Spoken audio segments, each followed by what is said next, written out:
3 দিন বন্ধ থাকার পর আজ চলছে সরকারি বেসরকারি অফিস। কারফিউ শিথিল থাকায় ঝক্কি ঝামেলা পেরিয়ে কাজে ফিরেছেন কর্মকর্তা কর্মচারীরা। সচিবালয়ে বিভিন্ন মন্ত্রণালয়ে শুরু হয়েছে স্বাভাবিক কার্যক্রম।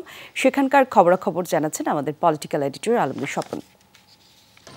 প্রজাতন্ত্রের কেন্দ্রবিন্দু সচিবালয় কারফিউ এবং সাধারণ ছুটির কারণে গত 5 দিন নিস্তব্ধ শুনশান ছিল, কিন্তু আজ 11টা থেকে 3টা পর্যন্ত যে অফিস সরকারি বেসরকারি অফিস চালু করার যে ঘোষণা এসেছে, সেই ঘোষণার পর আজ 11টা থেকেই কিন্তু এই সচিবালয়ে যারা কাজ করে সেই কর্মকর্তা কর্মচারীরা কিন্তু স্রোতের মতো এভাবে ঢুকছে।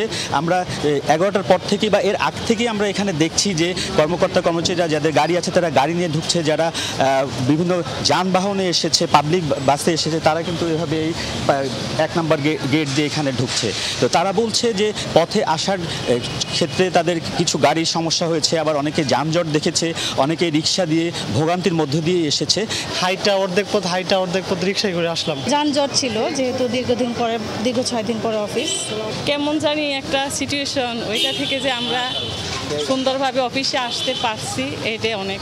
তারা আশা করছে এই যে সংকট এখনো কারফিউ আছে সেটি ধীরে ধীরে শিথিল হবে, শিথিল হওয়ার পরে আগের মতো যে কর্মচঞ্চল্য হয়ে উঠবে এই সচিবালয়, এটা তারা আশা করছেন।